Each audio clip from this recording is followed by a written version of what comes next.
Hello, nice to have you join us on the program Prime Woman. I am Elizabeth. Now I walk into a supermarket, and a lot of times I notice that certain goods on the shelf are still sitting. Nobody's asking after them. Nobody is taking them off the shelf.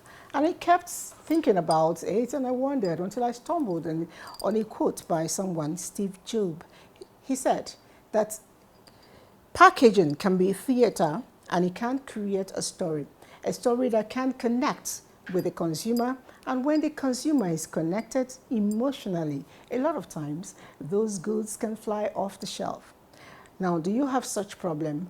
At the end of today's package of Prime Woman, will be helping you solve it because I have an expert who will be speaking on that and many more. Who is the guest? Sit back.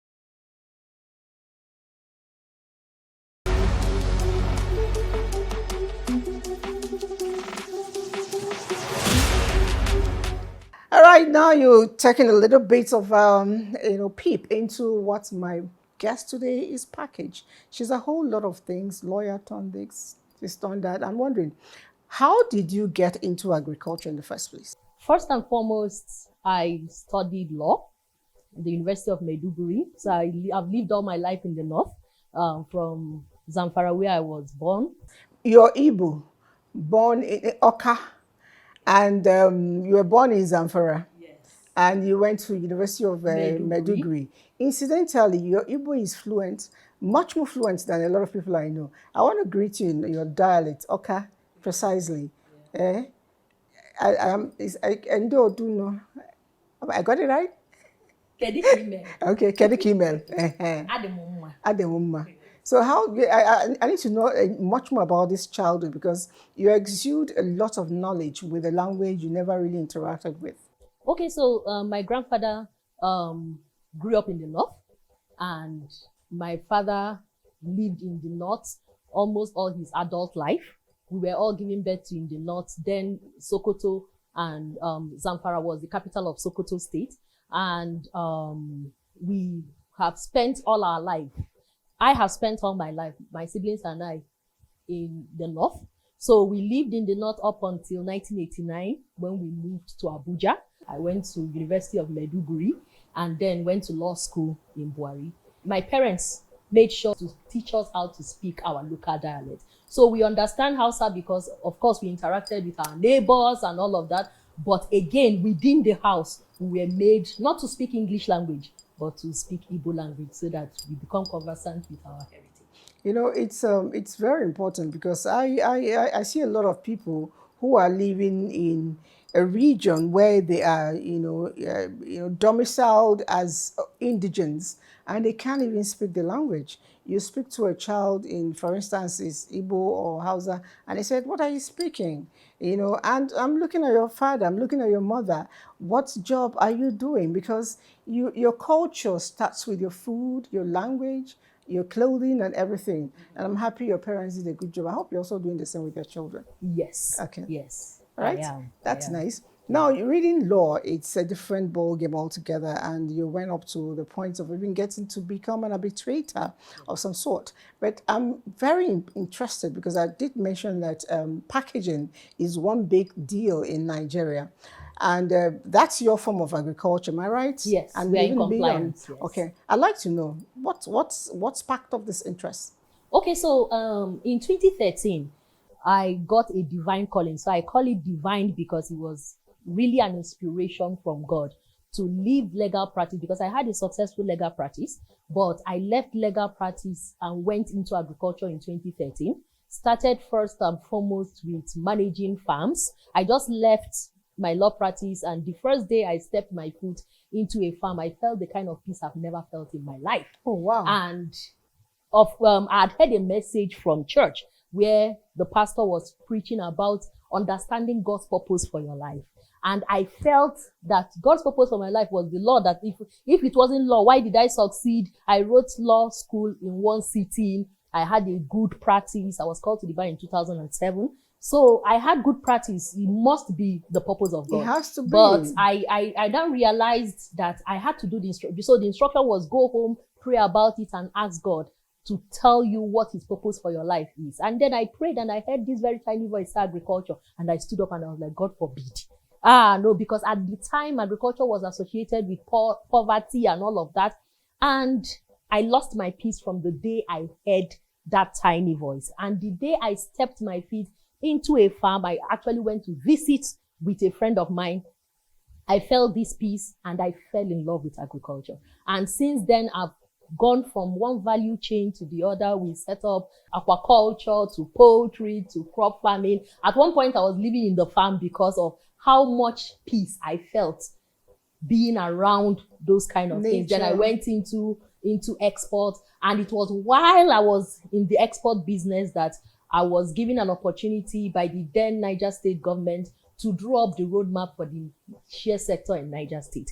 Nigeria is supposed to be the shea capital of the world. The Nupe people produce this in quite a large number. Yeah, Nigeria has about, so there is a 1,000 kilometer belt of shea from South Sudan to the Sahel. And of that 1,000 kilometer belt, 67% of it is seated in Nigeria. And in Niger State, 57% of that 67% is seated in Niger State. But at the time, they were not getting any benefit from that God-given potential that the state has. So, and even the people at the rural area were felling the trees because they didn't see commercial value to protect the trees. So one of the things we were commissioned to do is to give people value to protect the tree. It was while we were doing that, carrying out that assignment, that we realized that beyond just giving value to the trees, there are things that would give value even beyond just monetary value, to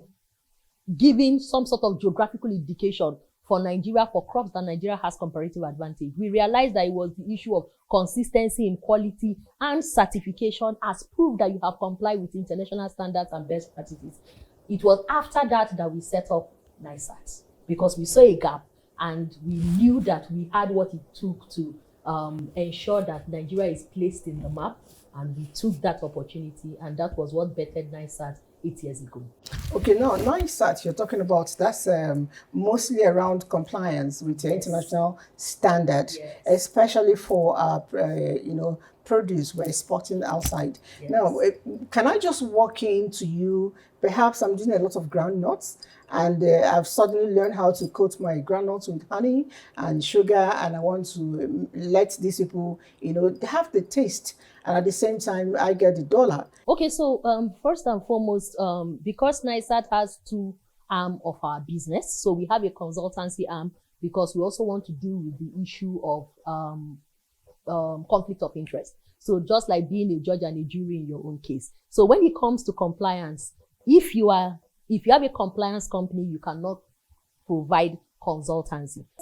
The Standard Organization of Nigeria, the body that is saddled with the responsibility of creating standards, have created standards. But those standards are not compulsory for those who are in the primary level to comply with.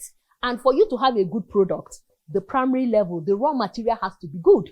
So one of the things we needed to do was to set up a new company, a consultancy arm of our business, create the firewall, have its own personnel management and all of that, called NISAT Expert Consulting. So we advocate. One of the things we do is to advocate for compliance to international standards and best practices.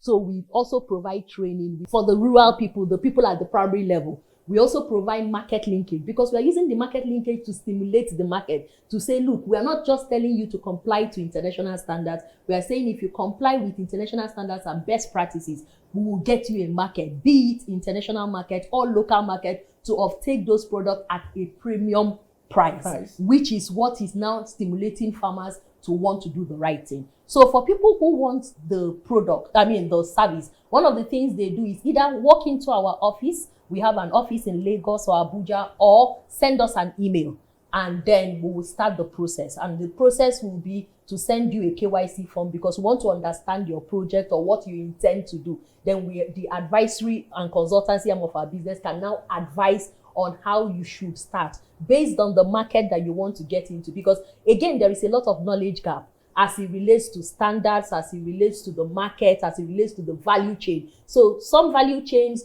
have the kind of involuntary certifications that the market requires for the different kinds of markets that is required. And we are able to tell you what to do for that product that you intend to export into the market. Where is that market? Because most of our products go into what is called intraport trade, where people, so for instance, our cashew now, Nigeria is the 6th largest producer of cashew, but that cashew is not going into the countries that actually eat cashew. What it does is that it goes into Vietnam. Just recently, I saw an MOU that was signed between Nigeria and Vietnam. They were happy. Now the Vietnamese are not the ones eating cashew. They have a whole community where they have set up industrialization for the Nigerian cashew. So however, we should be able to. What do they do with our cashew? No, so they buy the raw cashew nuts from us. They process in Vietnam and then send to the Middle East, to North America and Europe. That is where the market for the cashew is. There are also other by-products from cashew. So apart from having the cashew kernel, the cashew shell, you are able to also extract the oil, sell to paint companies. You also are able to do something with the cake. 3 years ago, we worked with Pro Cashew. So Pro Cashew is a UN arm that supports cashew sustainability in Africa. So we worked with them for organic cashew. And then the beneficiary is one processing facility in Ibafo that processes 50 metric tons of cashew every day. So before then, there was no organic cashew from Nigeria. So what we did was to go into these communities and find farmers who own these plantations, train them on the organic management of their plantations, and then certify the plantations as organic. So for the past 2 years, this company has been able to export organic cashew kernel, not the raw nuts, the kernel into Belgium. Okay. Being the first ever since export business started in Nigeria. What that has done is that the farmers who are within their value chain get a premium, 10% more than what the local market price and of is course, for we their use products. the refugees we get out of it. Now, with the free trade in Africa, are you assisting the farmers to cash in to have maximum benefits as well? With the free trade, I mean, exporting their goods and services within Africa. Yes, one of the things that we have also done is to advocate, especially for small businesses where they have SMEs who are interested in partaking in the Intra-African Free Trade Area Agreement. We tell them, look, you have beautiful stories on how you produce this product. Can you put those stories on your product so that it appeals to people and it will give you some sort of value, give that product some sort of value proposition why they should pick your product as against the same product on the shelves of different Some people actually relate to the story and it connects. Do you also speak on the need for appealing packages? Okay, so when it comes to compliance with international standards, the kind of packaging, there's also specification in terms of the kind of packaging materials that can be used. You have to look for biodegradable paper bags that can be used. The labeling has to be in compliance with international standards. So when you are able to put this product in good packaging, because that is what the international standard requires, and then the labeling, you will be able to compete anywhere in the world. Okay, it's necessary. If you want to take a step forward, you get to find out where you're putting your leg, what are the requirements. But I'm just wondering, do you still miss your legal practice? Okay, so remember, lawyers are social engineers. So you are taught about. Yes. I don't want to go there. We are social engineers, so we thrive anywhere we are found. And because I'm in the compliance space, I like the way you change it. The word that is coming to me is different from what you're saying. But go ahead. Yeah. So lawyers are social engineers, and I am in the compliance space. Compliance has to do with regulations. So I am still practicing law, but I'm practicing agricultural law.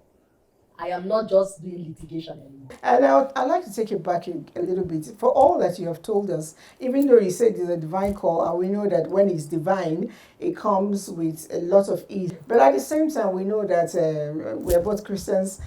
Christ was sent on a divine mission, but he still had a lot of challenges. So I'm sure you had your challenges. So what are the challenges like?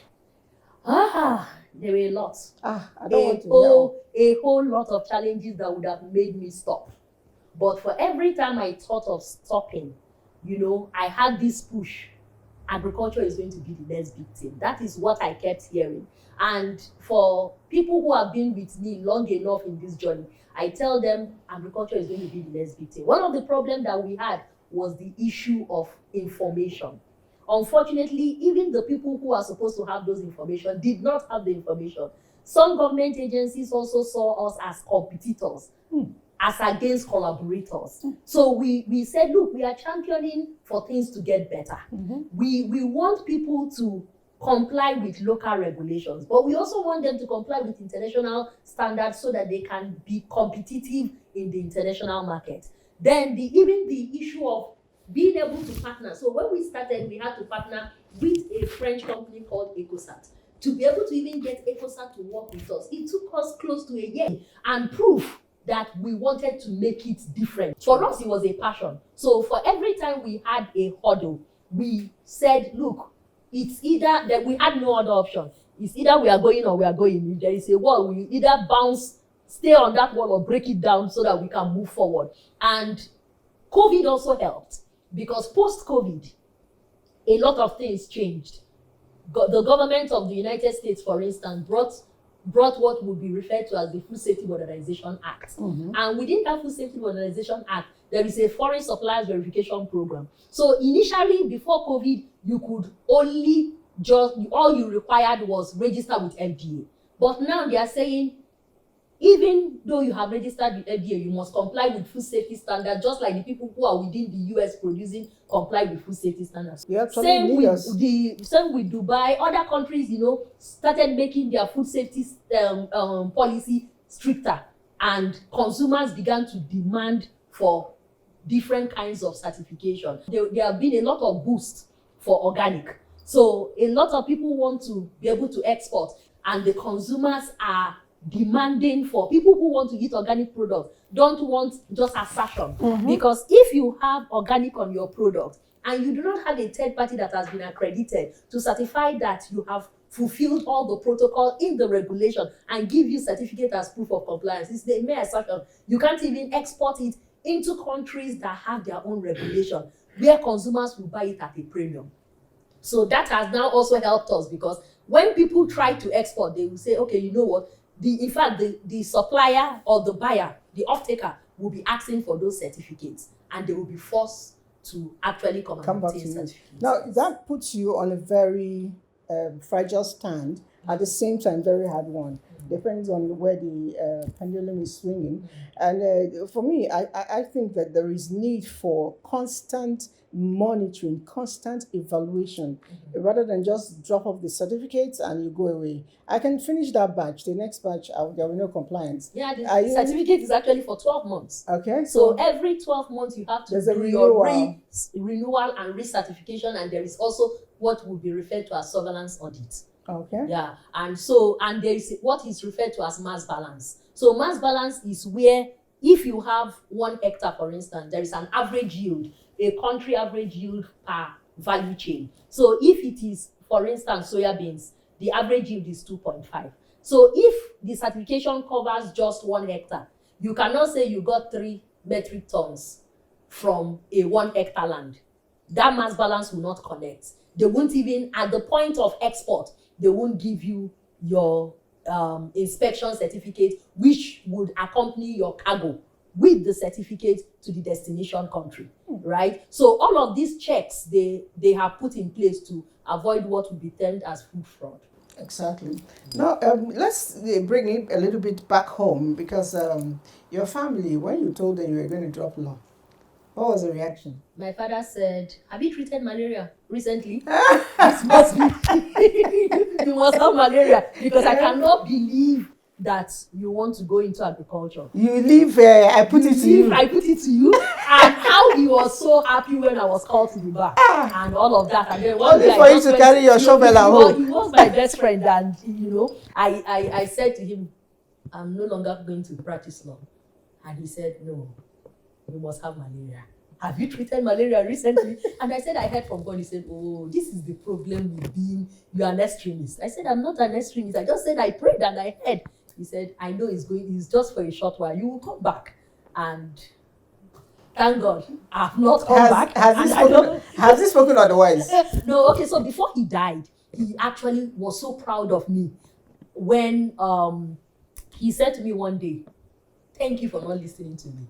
Because he was almost like he has seen all the things that I achieved, and he said, thank you for not listening to me. And I said, that I was not going to, I listened to everything that you asked me to do. But for this one, because I heard, it's not someone who told me. I heard and I was convinced that I am on a journey that God has sent me. And even the passion that I have for the work also is a witness in my spirit that I am in the right place. That's and of course you mentioned about the tranquility you have within you when you're doing it. And I'm wondering, your younger ones, what are you doing, to impact on them to, toe your line? Or are they going to also wait to hear the voice? No. So one of the things I've tried to do is to find out what their passion is. Okay. So for me, I am a champion of empowering women to become independent. Okay. So from when they finish their secondary school, while they are waiting to get into the university, I want to know, what's your passion? Let's begin now to pursue that passion, because I believe that passion is tied to purpose. It is the purpose of God in your life that creates the passion that propels you to want to do something. Don't depend on anybody. The reason why people go through the things that they go through in the hands of the opposite sex is because they don't have a choice. If they had a choice, they would do differently, right? So because again, the society is making people believe that you have to depend on the opposite sex for everything. I am trying to grow a crop of women who don't have to depend on anybody. They know that they have the same kind of strength, that if they put their mind to do what they need to do, they would actually be able to achieve it. And they will be in any relationship, not because of what they can get, but because they have emotional attachment. Mm-hmm. They really want to not because the man can pick the bill. Exactly. That's a good one. All right, what do you do for relaxation? I listen to music. Okay. I listen to worship. I love country music. And sometimes I watch movies. Okay. I travel a lot. So I love to travel. Okay, that's nice. Visiting places. Yeah, I love to visit places. I love to speak to people, especially women. So if I find opportunity to speak to people, for me, that is relaxation. As I'm speaking to you, I'm relaxed because I'm trying to provide solutions to whatever. And I feel more relaxed when I'm able to solve your problem by providing solutions, be it verbal solutions and all of that. That for me is relaxation. Okay, so I'll take it a bit higher, but let me quickly take a break. I'll be right back. Don't go away.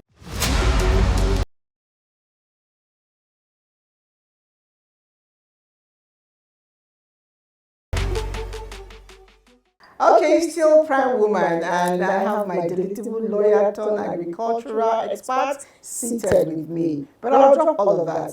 Go back to the story you started at the beginning. You're growing up. A lot of times we see people, providing divide between tribes, between religion, between tongues and all of that. And when I see people like you, I am elected because this is what Nigeria was and is what we still want Nigeria to be. Share your experiences with a lot of people living together with you. Oh, not in Sokoto. Yeah. Okay, so at the time when we were living in Gusau, so we lived in Gusau, which is now the capital of Zamfara State. They were amazing people. Our neighbor was Muslim. During the Salah, they bring their Salah stuff to us. During Christmas, we share stuff with them. We were living as a very peaceful community. There was no communal crisis. There were no religious crisis in Gusau. And there were a lot of Igbo people in Gusau. In fact, it was home for us. We hardly even traveled home for Christmas because for us, Gusau was all that we knew. That was home for us. And my father, being a very liberal Igbo man, there was no distinction between whether you were Hausa, Yoruba, whatever. As far as he was concerned, we are all Nigerians. And because my surname did not sound whether like someone from the east or north or whatever, when you see my father, before he passed, he had beards like Hausa. He had the intonation of a Hausa man because he grew up there. And then for us, there was no distinction. And that was why when I married, I actually married a Yoruba man from Ondo State. You're a typical Yes, one Nigeria. Yeah, I married a You Yoruba live in man. Hausa? Yeah, I married Yoruba and I'm Igbo. Okay. Yeah, so I married a Yoruba man from Ondo State. And my father did not have any issue with it because as far as it's concerned, everybody is equal. People are the same. The most important thing is the personality of the person, not the tribe or wherever the person is coming from. That's nice. Your children, how do they relate to that? And do they speak Hausa now? No, they don't. But I intend to teach them Hausa. But one of the things I've done is to detribalize them. So it doesn't matter whether you are Hausa. I teach them not to treat people based on where those people are coming from. Take people the way you see them and judge them based on your observation and your interaction with them as people. Because just like they are good Hausa people, they are bad Hausa people. Just like they are good Yoruba people, they are bad Yoruba people. Just like they are good Igbo people. Even the people within your family, they are still bad eggs. But you can't use one blanket to cover everybody and say everybody is bad or everybody is good. And that is the Nigerian that I know. And that is the Nigeria I still want to see. And that's why I'm very saddened when, for instance, I spent 5 years plus with the strike and all of that in Maiduguri. At the time, there was no communal crisis, there was no Boko Haram, there was no, all of these things were not there. And I'm wondering, if young people need you to come and speak to them on what you're doing, the agricultural, practices, to make sure they have the best practices, especially when it comes to exportation and perhaps maybe it's to a larger state, free trade as well. Do you agree to it? Yes, I'm happy to transfer knowledge. For me, one person cannot lead a crusade. But if you have a lot of people who believe, who you've been able to inculcate and transfer what you have, you're able to pour in what you have into multiple people, it's easier to have a crusade that will create an impact. Because for me, life is about impact. If you don't create an impact, you die heavy. But if you create an impact, you actually die. When it's time to die, you die very empty. Very light. Yes. Actually, now I know that it's actually true that you had a call because this is agro-evangelism. Thank you for coming on this show. We'll have more of you another time and then follow up on what you're doing to ensure that we continue to succeed as one Nigeria and as a agriculturally based country too. Thank you. We've been having this lovely time with barrister, agro-evangelist, Annabel Kamuche. Next week is another package. Don't go away.